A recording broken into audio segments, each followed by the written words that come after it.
नमस्कार दोस्तों, आप सभी का विश्व भारती चैनल में बहुत बहुत स्वागत है। दोस्तों, आज हम आपके सामने वो जानकारी लेकर के आए हैं जो ये आजकल के जर्नलिस्ट या आजकल के मीडिया चैनल हो, न्यूज़पेपर हो, ये आपके सामने जो जानकारी नहीं रखते, वो अंदर की जानकारी खास आपके लिए हम आज के इस एपिसोड में लेकर के आए हैं। दोस्तों, महाराष्ट्र की जो राजनीति है उसमें वैसे तो राजनीति में होता ही है कि हाथी के हाथ जो दांत होते हैं वो दिखाने के और खाने के और होते हैं, लेकिन महाराष्ट्र की राजनीति में कुछ ऐसा ही हाल है। लेकिन इसके बावजूद महाराष्ट्र की राजनीति की जो परिस्थिति है आज के हालत में कुछ इस प्रकार से दिख रही है कि वो कहते हैं ना, आसमान से टपका और खजूर पे अटका, या फिर दूसरी एक कहावत है, कोल्हू का बैल वहीं गोल गोल घूमता रहता है। तो उस तरह से कुछ महाराष्ट्र की राजनीति की हालत हो चुकी है। कैसे और क्यों और किसकी वजह से, ये समझने के लिए, ये जानने और पूरी तरह से समझने के लिए जरूरी है कि इस वीडियो को आज आप पूरा अंत तक देखें, ताकि आपको समझ में आए कि राजनीति के अंदर क्या चल रहा है। देखिए, वहां के महाराष्ट्र के राजनीति के जो चाणक्य माने जाते हैं, यानी अब जो सरकार बैठी है वहां पर महाविकास आघाड़ी की, यानी 3 अलग अलग साइज के पहियों की सरकार है, जिसमें शिवसेना के मुख्यमंत्री हैं, राष्ट्रवादी कांग्रेस पार्टी यानी नेशनलिस्ट कांग्रेस पार्टी के उप मुख्यमंत्री हैं, और तीसरी है कांग्रेस। तो इनका जिस तरह से तय हुआ था कि शिवसेना के मुख्यमंत्री होंगे, कांग्रेस राष्ट्रवादी कांग्रेस यानी एनसीपी के उप मुख्यमंत्री होंगे जो अजीत पवार हैं, और इनके सम्माननीय उद्धव जी ठाकरे हैं, और तीसरा कांग्रेस के वहां सभापति होंगे विधानसभा के, यानी स्पीकर। और ये स्पीकर, ये कुछ ऐसी हड्डी बन चुकी है इस जो चुनाव का, यानी जिसे जो बोलते हैं कि सबसे ज्यादा कंटेंशन बोन ऑफ कंटेंशन, ये तीनों के बीच में ये बखेड़ा वहीं आकर के दोबारा फंस गया है। जब शुरुआत में 2019 में ये सरकार आई थी तो इन्होंने बाकायदा जो संविधान के तहत बने हुए कानून हैं, यानी संविधान के जो प्रावधान है इस विषय में, उसके तहत जो बने हुए कानून हैं, उस तरह से इन्होंने स्पीकर का चुनाव करवाया था।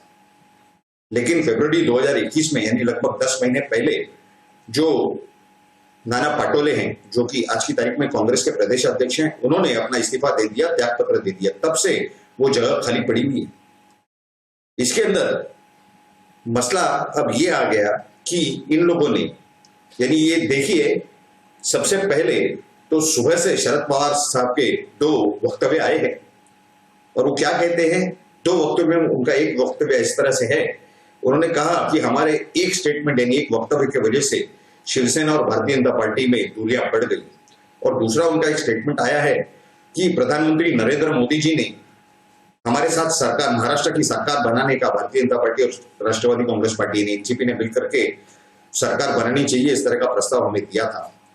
अब इस तरह के जो ये बयान है, ये बौखलाहट में निकलते हैं अटकने के बाद, फंसने के बाद, जब सब रास्ते बंद दिखाई देने लगते हैं। जिस तरह से, अगर आपको याद होगा कि नवंबर में जब आर्यन खान का केस हुआ, उसी समय अजीत पवार के नजदीकी रिश्तेदार यानी बहन, जीजाजी वगैरह उनके जो हैं, उनके ऊपर जो रेड्स पड़ रही थी, यानी शरद पवार के भी नजदीकी रिश्तेदार हुए। तो शरद पवार ने उस समय, शरद पवार साहब ने राष्ट्रवादी कांग्रेस पार्टी यानी एनसीपी के प्रवक्ता नवाब मलिक से कहा कि आप इस केस में घुस जाइए, और उन्होंने तरह तरह के बयान चालू कर दिए। जो समीर वानखेड़े एनसीबी के zonal director narcotics control bureau के, उनके खिलाफ वाद विवादित बयान किए, ये मुसलमान थे, ये मुसलमान बन गए, ऐसे हुआ, सर्टिफिकेट ये है वो है, और ये जो पूरी जानकारी थी कि लगभग 1400 करोड़ या उससे ज्यादा की जो संपत्ति जब्त की गई इनकम टैक्स और ईडी द्वारा, इसे पूरा दबा दिया गया। यानी मीडिया को भी इन लोगों ने किस तरह से मैनेज किया होगा, ये एक सोचने और समझने वाली बात है। इसी वजह से अंदर की बातें बहुत ही ज्यादा बाहर नहीं आती, बहुत सरासी, बहुत ही कम आती है। इसीलिए हम इस तरह के वीडियो बना करके ये पूरी जानकारी आपके सामने रखते हैं। खैर, आज का जो मुद्दा कि ये जो नया व्यवहार क्या है, न्यू ट्रांजैक्शन क्या है, तो इन्होंने विधानसभा में वो ट्रांजैक्शन किया। क्या ट्रांजैक्शन किया कि संविधान के जो प्रावधान है उसके तहत जो नियम बनाए गए हैं स्पीकर के इलेक्शन के चुनाव का, वो इन्होंने तब्दीली कर दी सीधा। उसमें बैलेट वोटिंग लिखा गया है, और उसमें यह भी लिखा गया है कि राज्यपाल जो है उस चुनाव की तारीख डिक्लेयर करेंगे। यानी अगर बैलेट से वोटिंग होनी है तो उसे बदलने का अधिकार इनके पास तब आएगा जब ये राज्यपाल से अनुमति लेंगे जाकर के, जो इन्होंने कभी मांगी ही नहीं। हर राज्य में भारत के जो सत्ताधारी हैं, जो मुख्यमंत्री हों, वहां के विधानसभा के स्पीकर हों या विधान परिषद के स्पीकर हों, ये जो भी काम करते हैं ये राज्यपाल के नाम पर काम करते हैं। यानी सिर्फ बहुमत है ऐसे इस तरह से कोई बात नहीं होती। ये सिस्टम है भारत के लोकतंत्र का, जिसे सिर्फ बहुमत के नाम पे कुछ भी नहीं किया जा सकता। संविधान के दायरे में रहकर के सब कुछ करना जरूरी है। इन्होंने वो मांगा नहीं, इन्होंने सीधा वो बिजनेस ट्रांजैक्ट कर दिया नियम समिति में, यानी जो वहां का जो रूल्स की कमेटी है विधानसभा की, वहां पर पास किया, विधानसभा में पास किया। और उस समय भारतीय जनता पार्टी के ये देवेंद्र फडणवीस विरोधी पक्ष नेता ये क्यों चुपचाप बैठे थे? या अगर इन्होंने बॉयकॉट भी किया होगा उस समय या उपस्थित नहीं होंगे तो इनके बाकी नेता तो थे। अगर बॉयकॉट भी किया तो ये बाहर आवाज उठा सकते थे जहां पर ये थे, इन्होंने नहीं उठाया, चुप।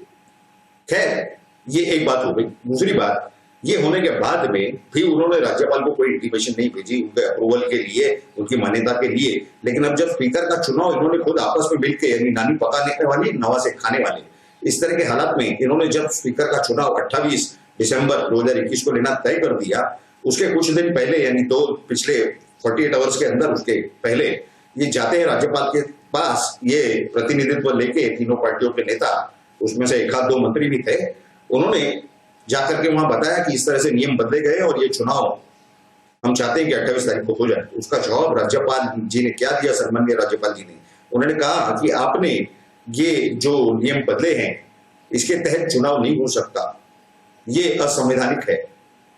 असंवैधानिक यानी महाराष्ट्र में जिसे घटना के विरुद्ध कहा जा सकता है, वहां की भाषा में घटना भाई। तो ऐसी हालात है। और अब इन्होंने ये जो चुनाव है स्पीकर का, यानी विधानसभा के सभापति या स्पीकर, इनका चुनाव इन्होंने ये तो बोल दिया है भारी भार से कि आने वाले बजट का जो अधिवेशन होगा फरवरी 28 तारीख को, जिसे बुलाने की तारीख तय की गई है सरकार द्वारा, उस अधिवेशन में ये विषय लिया जाएगा। लेकिन तब तक कांग्रेस बाहर रखी जाएगी। अब अंदर की आपको बात बताते हैं, क्योंकि इन्होंने बाहर से तो ये बता दिया, लटकती तलवार क्या है वो भी सुनना जरूरी है आपने।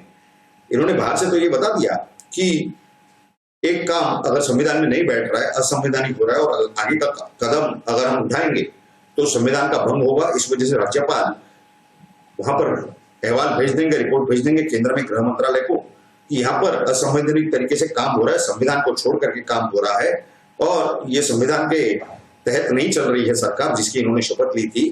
तो इस वजह से इस सरकार को बर्खास्त कर दिया जाए और वहां पर राष्ट्रपति शासन लगा दिया जाए। लेकिन ये सिर्फ एक पहलू बताया गया आपको।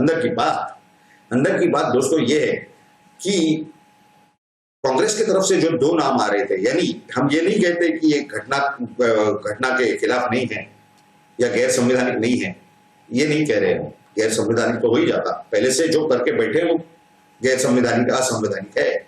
लेकिन अंदर की बात एक और इसके कारण है, दो कारण और है, वो भी हम आपको बता रहे हैं। वो कुछ इस तरह से हैं कि जिन दो व्यक्तियों के नाम आ रहे थे कांग्रेस की तरफ से स्पीकर के पद के लिए, वो एक तो थे पृथ्वीराज चौहान। पृथ्वीराज चौहान दोस्तों वही हैं जो 2014 तक मुख्यमंत्री थे और शरद पवार साहब की और उनकी बहुत ही ज्यादा अनबन हो चुकी थी। अगर आपको याद होगा तो 2014 में जो चुनाव हुए उसके लगभग 1 या 1.5 महीना पहले शरद पवार साहब और उनके पार्टी ने इनके सरकार को, यानी राष्ट्रवादी कांग्रेस और कांग्रेस पार्टी की सरकार थी एनसीपी और कांग्रेस की, इन्होंने 1 या 1.5 महीना पहले समर्थन वापस ले लिया था और उसके बाद वहां पर राष्ट्रपति शासन लगाना पड़ा था। लगभग 1.5 से 1.25 महीने के करीब वहां राष्ट्रपति शासन रहा था। यानी इनके साथ नहीं बनती, इसका कुछ अलग सबूत देने की आवश्यकता नहीं है। इसके सिवा और भी आपको बता दें कि दूसरा जो नाम आ रहा है वो है संग्राम थोपटे। संग्राम थोपटे वो विधायक हैं जो पुणे जिले से आते हैं। अब पुणे जिले में शरद पवार साहब और उनकी जो पार्टी है राष्ट्रवादी कांग्रेस पार्टी यानी एनसीपी, उनका वर्चस्व है। अब अगर संग्राम थोपटे को वहां चुना जाता है, देखिए ये एक अलग मसला है कि इनका अपने विधायकों पर विश्वास नहीं है, इस वजह से इन्होंने ये नियम बदल दिए कि भाई सीक्रेट बैलेट या बैलेट के बजाय इन्होंने वो आवाजी मतदान कर दिया। लेकिन ये जो बात है संग्राम थोपटे की जो आपको बता रहे हैं, अब वो उसी जिले से हैं। अगर वो स्पीकर बन जाते हैं, विधानसभा के सभापति बन जाते हैं, तो वो अपने जिले में अपना वर्चस्व जरूर लागू करेंगे और अपने तरीके से अपने जो उनके कार्यकर्ताओं की, उनके जो मतदाता हैं, उनकी आवश्यकताएं पूरी करेंगे और करने की परिस्थिति में आ जाएंगे, जो कि आज नहीं है। आज वहां पर शरद पवार और राष्ट्रवादी कांग्रेस पार्टी एनसीपी का वर्चस्व है। तो ये एक और कारण है कि शरद पवार साहब कभी नहीं चाहेंगे कि उनके जिले का एक विधायक उनसे ज्यादा पावरफुल वहां पर बन जाए। इसी को राजनीति कहा जाता है, लेकिन ये सब जानकारी आप तक नहीं पहुंचाई जा रही है। तो ये थी लटकती तलवार, यानी एक तरह से तो असंवैधानिक काम हो चुका है, एक और अगर काम कर देंगे अपनी मर्जी से चुनाव, जो कि वापस से असंवैधानिक काम हो जाएगा, तो हो सकता है कि राष्ट्रपति शासन वहां पर लगा दिया जाए, जिसे मराठी में महाराष्ट्र में राष्ट्रपति राजवट कहा जाता है। तो ऐसी ये पूरी परिस्थिति है महाराष्ट्र की, और अंदर की राजनीति की बात हमने आपके सामने ये रख दी, यानी ये जो नए व्यवहार और उसके बाद उसके ऊपर लटकती तलवार, इसी बौखलाहट में शरद पवार साहब ने ये जो 2 बयान दिए कि भाई हमारे एक बयान के ऊपर ये जो भारतीय जनता पार्टी और शिवसेना में मतभेद और दूरियां और बढ़ गई, और दूसरा उनका जो एक बयान था कि नरेंद्र मोदी साहब ने हमें बातचीत करके हमें ऑफर दिया था सरकार साथ में बनाने का महाराष्ट्र, यानी महाराष्ट्र की राज्य सरकार की बात हो रही है। तो देखिए ये इतने महीने चुप बैठे थे, अभी कैसे इस तरह से ये तरीके की जानकारियां ये दे रहे हैं या ये बातें बाहर निकाल रहे हैं। ऐसा कुछ हुआ भी था, ये नहीं हुआ था, इसके ऊपर हमारी कोई बहस नहीं। हम ये नहीं कहते कि ये झूठ बोल रहे हैं, हम ये भी नहीं कहना चाहते कि ये सच बोल रहे हैं, लेकिन ये अंदर की राजनीति है और इस तरह की जानकारी हमारे पास आती रहती है विश्वसनीय सूत्रों से, जो ये मीडिया मेन स्ट्रीम के न्यूज चैनल मीडिया चैनल आप तक नहीं पहुंचाते। इसी वजह से हमें ये बातें आप तक पहुंचानी पड़ती हैं। तो ये हालत है महाराष्ट्र की राजनीति की। आप सभी लोगों के सामने हमने असली जो हकीकत है, जो सच्चाई है, वो रखने की कोशिश की है इस वीडियो द्वारा। आपको ये जानकारी कैसी लगी, ये जरूर आपका जो मत है, आपका जो ओपिनियन है, आपकी जो राय है, वो बहुत ही अमूल्य है हमारे लिए। जरूर नीचे कमेंट बॉक्स में लिख करके आप आपकी राय हमें जरूर बताएं, और अगर अच्छी लगी हो तो इस वीडियो को जरूर लाइक करें और ज्यादा से ज्यादा शेयर करें, ताकि महाराष्ट्र में और देश भर में देश के राजनीति की हकीकत हर इंसान तक पहुंच सके और भारत का हर नागरिक ये जान सके कि किस तरह से राजनीति खेली जाती है इस देश में। आप अगर हमारे इस चैनल पर नए हैं और पहली बार हमारा वीडियो देख रहे हैं, तो जरूर आप इस चैनल को सब्सक्राइब करें, और चैनल को सब्सक्राइब करने के बाद उसके बाजू में जो बेल आइकन का स्विच दिया हुआ है उस पर क्लिक करके ऑल नोटिफिकेशन यानी सभी नोटिफिकेशन को ऑन कर दें, ताकि आपको हमारे हर वीडियो की और एपिसोड की नोटिफिकेशन सबसे पहले प्राप्त हो और आप सबसे पहले हमारा वीडियो देख करके सही सही जानकारियां प्राप्त कर सकें। आप सभी लोगों ने इस वीडियो को पूरा अंत तक देखा, इसके लिए आप सभी का बहुत बहुत धन्यवाद। भारत माता की जय, जय हिंद।